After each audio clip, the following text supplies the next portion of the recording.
નમસ્કાર. ભારતનો સાંસ્કૃતિક વારસો ખરેખર કેટલો વિશાળ અને અદ્ભુત છે, ખરું ને? ચાલો, આજે આપણે એના એક બહુ જ જીવંત અને રંગીન પાસાને થોડું નજીકથી જોઈએ, અને એ છે આદિવાસી સંસ્કૃતિ. અને જુઓ, આ કોઈ એક સમુદાયની વાત નથી. ના, આ તો હજારો વર્ષોથી પ્રકૃતિ સાથે જોડાયેલી એકદમ અનોખી જીવનશૈલીની વાત છે.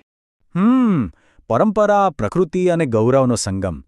આમ તો આ ત્રણ શબ્દો જ આખી આદિવાસી સંસ્કૃતિનો સાર કહી દે છે. પણ આનો અસલી મતલબ શું? આ ત્રણેય વસ્તુઓ કેવી રીતે એક સાથે ભળીને એક આટલી મજબૂત ઓળખ બનાવે છે? ચાલો, આને જરા ઊંડાણથી સમજીએ. તો આ આખી સંસ્કૃતિ છે ને, એના ત્રણ મુખ્ય પાયા છે. આપણે એક પછી એક એને સમજીશું. સૌથી પહેલાં વાત કરીએ પરંપરાની. પરંપરા એટલે શું? એ એકદમ એક મજબૂત લંગર જેવું કામ કરે છે. એ સમુદાયોને એમના મૂળ સાથે જકડી રાખે છે. અને આ ખાલી કોઈ જૂની વાર્તાઓ નથી હો. આ તો પેઢીઓથી ચાલ્યો આવતો જ્ઞાન, કલા, માન્યતાઓ, આ બધાનો એક જીવતો જાગતો વારસો છે. અને સૌથી મજાની વાત શું છે ખબર છે? આ બધી પરંપરાઓ કોઈ પુસ્તકોમાં નથી લખાયેલી. ના, એ તો લોકોના જીવનમાં જીવંત છે. તમે જુઓ, એમના હાથથી બનાવેલી કલાકૃતિઓ, એમના રોજિંદા રિવાજો, એમના લોકગીતો, બધે જ એમની વાર્તાઓ, એમનો ઇતિહાસ, બધું વણાયેલું છે. સારું, તો પરંપરા તો થયો પાયો, પણ એવું તો બીજું શું છે જે આ સંસ્કૃતિને આટલી અનોખી બનાવે છે?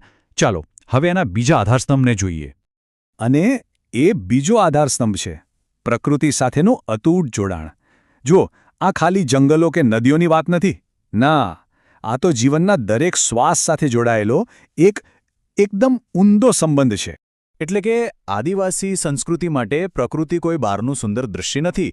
એ તો એમના જીવનનો જ એક ભાગ છે. એમના માટે તો માણસ અને પ્રકૃતિ બે અલગ વસ્તુઓ છે જ નહીં, બંને એક જ છે. અને આ જોડાણ છે ને, એ જીવનના દરેક પાસામાં દેખાશે. જંગલ હોય, નદી હોય કે પછી જમીન, આ બધું જ એમના માટે ખાલી વાપરવાની વસ્તુઓ નથી. આ બધું તો પૂજનીય છે. અને આ જ સુમેળ, આ જ હાર્મની એમની આખી સંસ્કૃતિને આકાર આપે છે. ઓકે, તો આપણી પાસે પરંપરા છે, પ્રકૃતિ છે. પણ આ આખા ચિત્રને પૂરું કરવા માટે એક ત્રીજું અને બહુ જ મહત્વનું તત્વ છે. એ કયું હશે? અને એ છે ગૌરવ. આ જે ત્રીજો પાયો છે ને, એ આ સંસ્કૃતિને એકદમ મજબૂત ઓળખ અને તાકાત આપે છે. અને એક વાત સમજવા જેવી છે. આ ગૌરવ એટલે કોઈ અહંકાર નહીં. ના ના, આ તો પોતાની અનોખી ઓળખ માટેનું આત્મસન્માન છે. આ ગૌરવ આવે છે ક્યાંથી? એ આવે છે એમના વિશિષ્ટ ઇતિહાસમાંથી, એમની જીવનશૈલીમાંથી, એમના મૂલ્યોમાંથી. અને આ ગૌરવ એક કવચની જેમ કામ કરે છે, જે એમની ઓળખનું રક્ષણ કરે છે. બીજા શબ્દોમાં કહીએ તો, આ ગૌરવ આવે છે પોતાની આગવી ઓળખને જાળવી રાખવાની તાકાતમાંથી અને ગમે તેવી મુશ્કેલીમાં પણ ટકી રહેવાની ક્ષમતામાંથી. એ એમની આત્મનિર્ભરતા અને મજબૂતીનું પ્રતીક છે. તો અત્યાર સુધી આપણે પરંપરા, પ્રકૃતિ અને ગૌરવ આ ત્રણેયને અલગ અલગ સમજ્યા. હવે સૌથી રસપ્રદ ભાગ આવે છે. ચાલો જોઈએ કે આ ત્રણેય શક્તિશાળી પ્રવાહો જ્યારે ભેગા થાય છે ત્યારે કેવો જાદુ થાય છે. તો સવાલ એ છે કે આ ત્રણ અલગ અલગ લાગતી વસ્તુઓ એકબીજા સાથે જોડાય છે કેવી રીતે? કેવી રીતે એ એક થઈને એક આટલી મજબૂત અને જીવંત સંસ્કૃતિ બનાવે છે? આ સમજવું બહુ જ મજેદાર છે.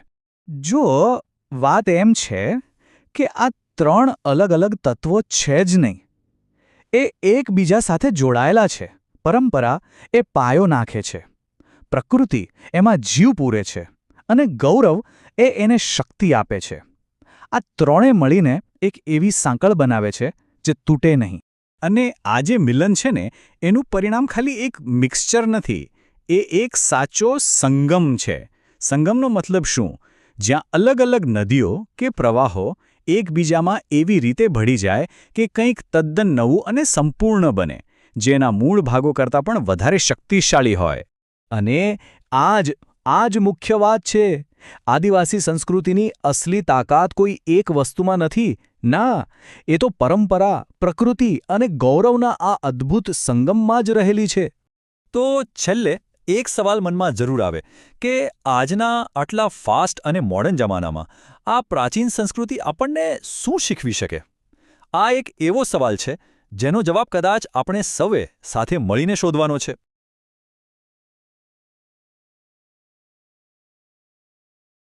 આદિવાસી આ શબ્દ તો આપણે કેટલીય વાર સાંભળ્યો હશે, બરાબર ને?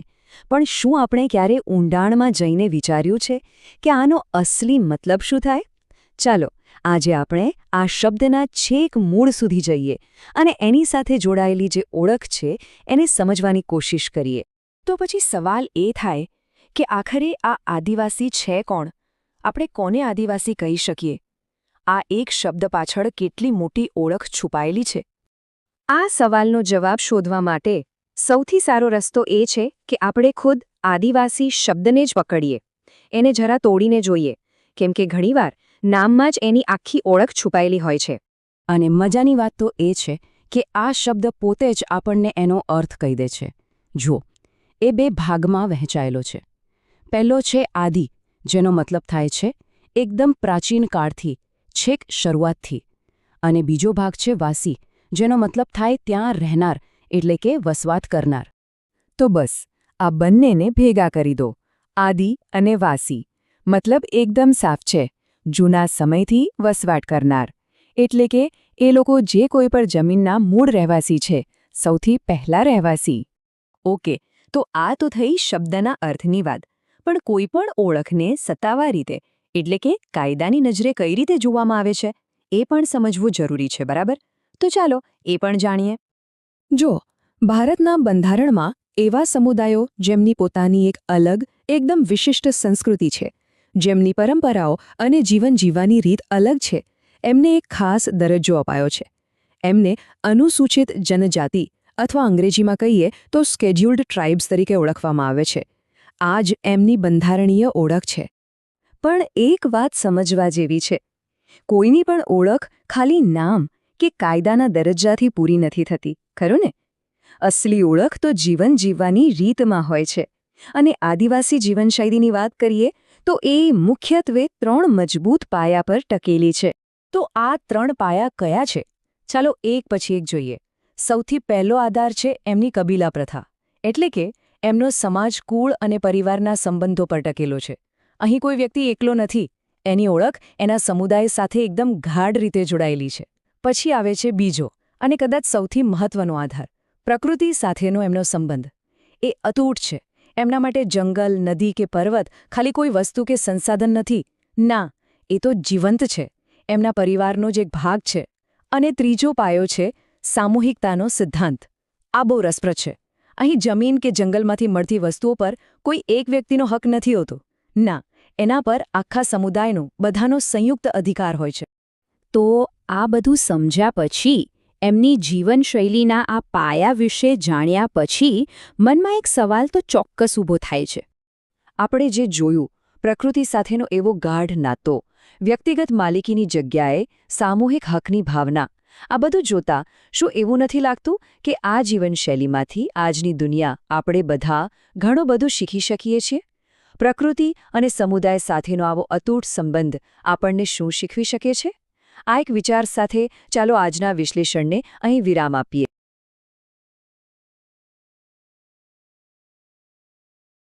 ચાલો આજે એક એવી સફર પર નીકળીએ જ્યાં રંગ, સંગીત અને પરંપરાઓ એકસાથે જીવંત થાય છે.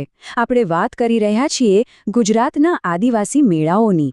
ચાલો સાથે મળીને આ સંસ્કૃતિના ધબકારાને અનુભવીએ. આ મેળાઓ માટે એક શબ્દ છે જે બધું જ કહી દે છે, ધબકતું જનજીવન. અને કેમ નહીં? જુઓ, આ ખાલી ભેગા થવાની જગ્યા નથી. આ તો એ જગ્યા છે જ્યાં પરંપરાઓ શ્વાસ લે છે, જ્યાં લોકોની આશાઓ અને જીવનની ઊર્જા એકસાથે મળે છે. સાચા અર્થમાં આ સમુદાયોનું ધબકતું હૃદય છે. તો આપણી આ નાનકડી સફરમાં આપણે ક્યાં ક્યાં જવાના છીએ? સૌથી પહેલાં આપણે ગુજરાતના સાંસ્કૃતિક ધબકારને સમજીશું. પછી અરવલ્લીની પહાડીઓમાં ભરાતા મેળાઓની વાત કરીશું. ત્યાંથી આગળ વધીશું પૂર્વ ગુજરાતના ઉત્સવો તરફ. એ પછી એકદમ ખાસ એવા ડાંગ દરબાર વિશે જાણીશું અને છેલ્લે આ ઉજવણીની વિરાસત પર એક નજર નાખીશું. તો ચાલો શરૂ કરીએ. સેક્શન 1, ગુજરાતના ધબકારા. જોઈએ કે આપણી આ સફરમાં શું શું ખાસ છે. ઓકે, તો આ રહ્યું આપણું લિસ્ટ. આપણે 5 મેળાઓની વાત કરવાના છીએ. જુઓ, અરવલ્લીમાં શામળાજીનો મેળો, પછી સાબરકાંઠામાં ચિત્રવિચિત્રનો મેળો. ત્યાંથી આપણે જઈશું છોટાઉદેપુરના ક્વાંટના મેળામાં અને દાહોદના ગોળ ગધેડાના મેળામાં અને આપણી સફર પૂરી થશે આહવાના ડાંગ દરબારમાં. દરેક નામ પાછળ એક આખી કહાણી છુપાયેલી છે. ચાલો તો આપણી સફર શરૂ કરીએ ઉત્તર ગુજરાતથી. સેક્શન 2 અરવલ્લીની પહાડીઓમાં ઉજવાતા મેળાઓ. આ વિસ્તાર પોતે જ કેટલો ઐતિહાસિક છે. અને અહીં આપણો પહેલો સ્ટોપ છે શામળાજીનો મેળો. આ મેળો અરવલ્લીમાં ભરાય છે અને ખબર છે આ ફક્ત એક ધાર્મિક મેળો નથી. કાર્તિકી પૂનમ વખતે ભરાતો આ મેળો આદિવાસી સમુદાયો માટે એટલો મહત્વનો છે કે અહીં જીવનસાથી પણ પસંદ કરવામાં આવે છે. એટલે કે આ એક સામાજિક પ્રસંગ પણ છે. હવે અરવલ્લીથી થોડા આગળ વધીએ તો આવે છે બીજો એક મજેદાર મેળો જેનું નામ છે ચિત્ર વિચિત્રનો મેળો. આ મેળો સાબરકાંઠામાં ભરાય છે. એનું નામ મહાભારતના પાત્રો પરથી આવ્યું છે. પણ આ મેળાની ખાસિયત એ છે કે આ પૂર્વજોને યાદ કરવાનો એક ઉત્સવ છે. લોકો નવી કિનારે ભેગા થાય છે અને પોતાના પ્રિયજનોને યાદ કરે છે. કેટલું અનોખું છે નહીં? ઓકે, તો ઉત્તર ગુજરાત પછી હવે વારો છે પૂર્વ ગુજરાતનો. સેક્શન 3 પૂર્વ પટ્ટાની ઉજવણીઓ. ચાલો જોઈએ કે ત્યાં કેવો માહોલ છે. અને પૂર્વ ગુજરાતમાં આપણો પહેલો પડાવ છે ક્વાંટનો મેળો. આ મેળો છોટા ઉદેપુરમાં ભરાય છે અને એ પણ હોળી પછી તરત જ. અહીંનું દ્રશ્ય તો જોવા જેવો હોય છે. આદિવાસી યુવાનો અને યુવતીઓ પરંપરાગત કપડાં, માથા પર મોરના પીંછા અને પછી એમનું નૃત્ય. ખરેખર એકદમ અદ્ભુત નજારો હોય છે. હવે જે મેળાની વાત કરવાની છે એનું તો નામ જ એટલું રસપ્રદ છે, ગોળ ગધેડાનો મેળો. ચાલો જાણીએ આની પાછળ શું વાત છે.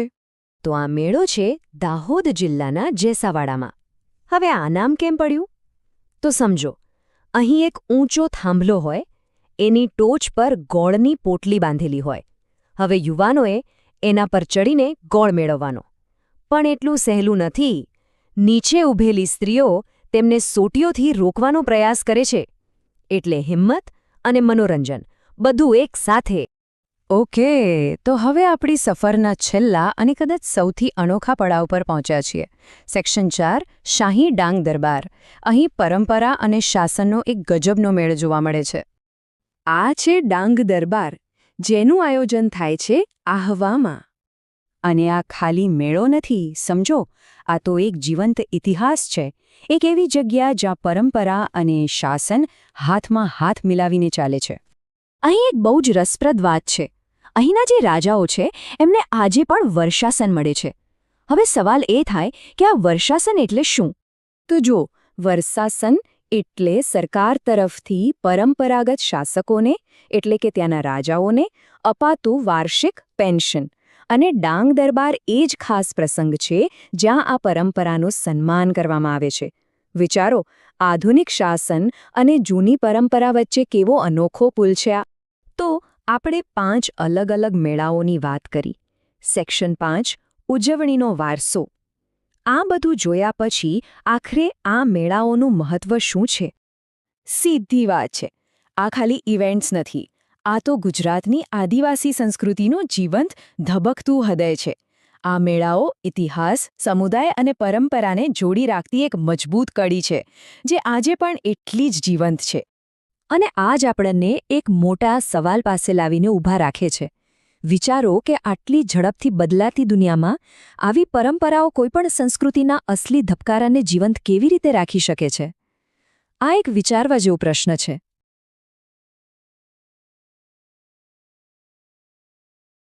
નમસ્કાર. જ્યારે પણ આપણે ભારતની વાત કરીએ ત્યારે તેની અજોડ વિવિધતાની વાત તો કરવી જ પડે. અને આ વિવિધતાનો એક બહુ મોટો અને મહત્વનો હિસ્સો છે તેના આદિવાસી સમુદાયો. તો આજે આપણે ઉપલબ્ધ સ્ત્રોતોના આધારે ભારતના આદિવાસી નકશા પર એક નાનકડી સફર કરીશું. ચાલો સમજીએ કે કયા સમુદાયો ક્યાં વસે છે. તો મૂળ સવાલ એ જ છે ને કે ભારતના આટલા વિશાળ નકશા પર આ મુખ્ય જનજાતિઓ ક્યાં વસે છે? આ સવાલનો જવાબ શોધવા માટે જ આપણે આખા ભારતમાં એક સફર કરવાના છીએ અને જોઈશું કે સ્ત્રોતો આપણને શું માહિતી આપે છે. સારું, તો આપણી આ સફરની શરૂઆત કરીએ ભારતના ઉત્તર પશ્ચિમ પ્રદેશથી. આ એક એવો વિસ્તાર છે જે ઐતિહાસિક રીતે ઘણી શક્તિશાળી અને પ્રભાવશાળી જનજાતિઓનું ઘર રહ્યો છે. આ વિસ્તારમાં મુખ્યત્વે 3 જનજાતિઓનો ઉલ્લેખ આપણને જોવા મળે છે: ખોખર, ગખ્ખર અને બલોચ આ સમુદાયોએ આ પ્રદેશના ઇતિહાસ અને સંસ્કૃતિ પર ખૂબ ઊંડી છાપ છોડી છે. ચાલો હવે ઉત્તર પશ્ચિમથી થોડા પશ્ચિમ ભારત તરફ વળીએ. અહીં એક એવો સમુદાય છે જેમનું ઐતિહાસિક મહત્વ ખરેખર ખૂબ જ રસપ્રદ છે. પશ્ચિમ ભારતમાં ભીલ જનજાતિનું નામ મુખ્યત્વે સામે આવે છે. પણ વાત એટલી જ નથી. રસપ્રદ વાત તો એ છે કે તેઓ માત્ર એક સમુદાય જ નહીં પરંતુ એક સમય તો શાસક પણ હતા. અને આ નાનકડી પણ કેટલી મહત્વની વિગત છે. જુઓ, ભીલોએ ગુજરાત અને મધ્યપ્રદેશમાં પોતાના રજવાડા સ્થાપ્યા હતા. મતલબ કે તેઓ માત્ર પ્રજા નહોતા પણ શાસક હતા. આ વાત તેમના ઐતિહાસિક પ્રભુત્વને બરાબર દર્શાવે છે. આપણી સફર હવે દક્ષિણ ભારત તરફ આગળ વધી રહી છે. ઉત્તર અને પશ્ચિમ પછી હવે એ જોવાનો સમય છે કે દક્ષિણમાં કયા મુખ્ય આદિવાસી સમુદાયો વસતા હતા. દક્ષિણ ભારતમાં મુખ્યત્વે 3 જનજાતિઓનો ઉલ્લેખ મળે છે: કોરાગા, વેતર અને મારવાડ. આ સમુદાયો દક્ષિણ ભારતની વૈવિધ્યસભર સંસ્કૃતિનો એક ખૂબ જ મહત્વનો ભાગ રહ્યા છે.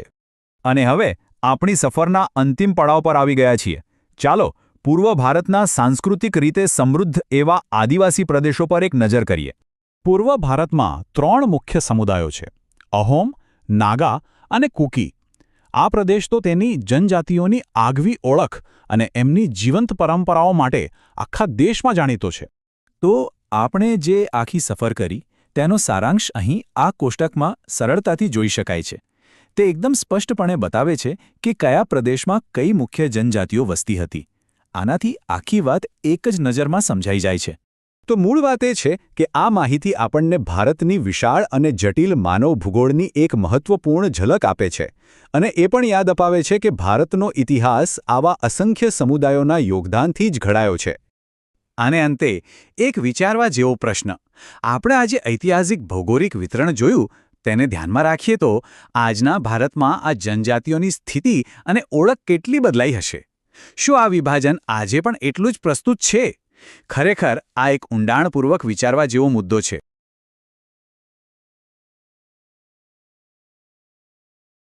ભારતના ઇતિહાસમાં એવા કેટલાય શક્તિશાળી સામ્રાજ્યો થઈ ગયા જેની કહાણીઓ કદાચ આપણે સાંભળી પણ નથી.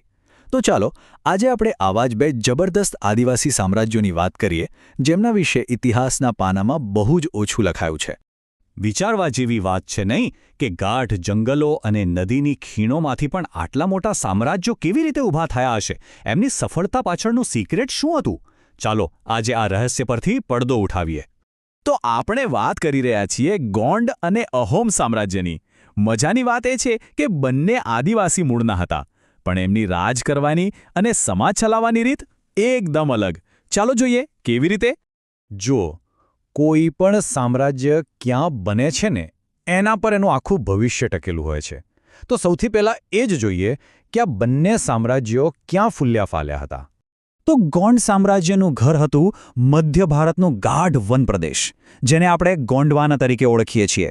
અને બીજી બાજુ હતા અહોમ લોકો. એમણે પોતાનું સામ્રાજ્ય સ્થાપ્યું પૂર્વમાં, બ્રહ્મપુત્ર નદીની ફળદ્રુપ ખીણમાં, એટલે કે અત્યારનું જે આસામ છે બસ ત્યાં જ. તો એકનું ઘર જંગલ તો બીજાનું ઘર નદી કિનારો. હવે જગ્યા તો નક્કી થઈ ગઈ, પણ આટલા મોટા સામ્રાજ્યને ચલાવવા માટે ખાવાનું તો જોઈએ ને. તો એમની ખેતી કરવાની રીત કેવી હતી એના પર પણ એક નજર કરીએ. ગોંડ લોકો ઝૂમ ખેતી કરતા હતા. મતલબ કે જંગલનો થોડો ભાગ સાફ કર્યો, ત્યાં ખેતી કરી અને પછી બીજી જગ્યાએ જતા રહ્યા. પણ અહોમ લોકો આ મામલે એકદમ આગળ હતા. એમણે ચોખા ઉગાડવાની એટલી નવી અને એડવાન્સ રીતો શોધી કાઢી કે એનાથી જ એમના સામ્રાજ્યનો પાયો મજબૂત બન્યો. દરેક સામ્રાજ્યની પોતાની એક સુપરપાવર હોય છે, એક ખાસ તાકાત જે એને બીજાઓથી અલગ પાડે છે. તો ગોંડ અને અહોમની એવી કઈ ખાસિયત હતી જે એમની શક્તિનો મુખ્ય સ્ત્રોત બની? અહીં પણ બંને વચ્ચે આસમાન જમીનનો ફરક હતો. ગોંડ સામ્રાજ્યની અસલી તાકાત હતી એનું જબરદસ્ત મેનેજમેન્ટ, એની વહીવટી સિસ્ટમ. જ્યારે અહોમ લોકો મિલિટરી ટેકનોલોજીના માસ્ટર હતા. એકની તાકાત દિમાગમાં હતી તો બીજાની હથિયારોમાં. જરા આ નંબર જુઓ, 70,000. હા, ગોંડ સામ્રાજ્ય એક મેં નહીં પણ પૂરા 70,000 ગામડા પર રાજ કરતું હતું. જરા વિચારો તો, કોઈ ટેકનોલોજી વગર આટલા મોટા વિસ્તારનું મેનેજમેન્ટ કરવું કેટલું અઘરું હશે? આ જ તો એમની વહીવટી કુશળતાનો સૌથી મોટો પુરાવો છે. હવે ગોંડના વિશાળ કદની સામે અહોમ લોકોની તાકાત હતી એમની ટેકનોલોજી. ખબર છે, એ લોકો જાતે જ હાઈ ક્વોલિટીની તોપો અને દારૂગોળો બનાવતા હતા. અને એ જમાનામાં જેની પાસે આવી તાકાત હોય એને હરાવવું લગભગ અશક્ય હતું. સારું, તો આટલા શક્તિશાળી સામ્રાજ્યો ચાલતા કેવી રીતે હતા? ચાલો હવે એમની ગવર્નમેન્ટ સિસ્ટમ પર એક નજર કરીએ. અને હા, એ પણ એમની તાકાત જેવી જ એકદમ યુનિક હતી. ગોંડ લોકોની સિસ્ટમ બહુ જ ઓર્ગેનાઇઝડ હતી. આખું સામ્રાજ્ય ગઢમાં વહેંચાયેલું હતું અને દરેક ગઢની અંદર 84 ગામડાનો એક યુનિટ આવતો, જેને 84 કહેતા. જ્યારે અહોમ લોકોનું શાસન પાઇક સિસ્ટમ પર ચાલતું હતું. હવે આ પાઇક શું છે? ચાલો સમજીએ. પાઇક સિસ્ટમ એટલે કે ફોર્સ્ડ લેબર. મતલબ રાજ્યમાં રહેતા દરેક પુરુષ માટે કમ્પલ્સરી હતો કે એણે વર્ષના અમુક દિવસો રાજ્ય માટે કામ કરવું જ પડે, પછી ભલે સેનામાં હોય કે રસ્તા તળાવ બનાવવાના કામમાં. અને આ જ સિસ્ટમ પર આખું અહોમ રાજ્ય અને એની સેના ટકેલી હતી. તો અંતે આખી વાત પરથી શીખવા શું મળે છે? એક બાજુ ગોંડ સામ્રાજ્ય, જેમણે મોટા પાયે મેનેજમેન્ટ અને સંગઠનથી તાકાત મેળવી, અને બીજી બાજુ અહોમ સામ્રાજ્ય, જેમણે ટેકનોલોજી અને ફરજિયાત મજૂરીના દમ પર રાજ કર્યું. આ બે કહાણીઓ બતાવે છે કે શક્તિશાળી બનવાના રસ્તા કેટલા અલગ હોઈ શકે છે. તો વિચારવા જેવો સવાલ એ છે કે અસલી તાકાત શેમાં છે? મોટા સંગઠનમાં કે શ્રેષ્ઠ ટેકનોલોજીમાં? આ સવાલના જવાબ આજે પણ આપણે શોધી રહ્યા છે, ખરું ને?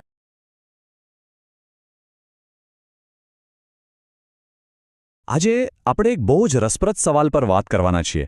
શું આધુનિક ગુજરાતમાં પરંપરા અને પ્રગતિ, આ બે વસ્તુઓ એકસાથે ચાલી શકે? જુઓ, એક બાજુ આપણી સદીઓ જૂની ઓળખ, આપણું ગૌરવ છે, અને બીજી બાજુ છે ભવિષ્ય તરફની એકદમ તેજ દોડ.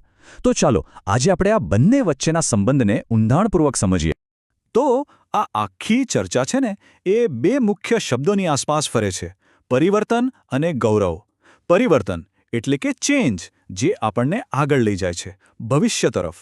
અને બીજી બાજુ છે ગૌરવ, પ્રાઇડ, જે આપણા ઇતિહાસ અને આપણી પરંપરાના ઊંડા મૂળમાંથી આવે છે. અને બસ આ જ તો આપણો આજનો મુખ્ય સવાલ છે.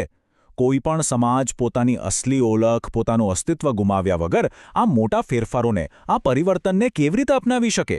અને સાચું કહું તો આ સવાલનો જવાબ શોધવો એ ખાલી ગુજરાત માટે જ નહીં, પણ દુનિયાના કોઈ પણ ખૂણા માટે એટલો જ મહત્વનો છે. સારું, તો આ સવાલનો જવાબ શોધવા માટે ચાલો આપણે એકદમ પાયાથી શરૂઆત કરીએ. અને એ પાયો શું છે?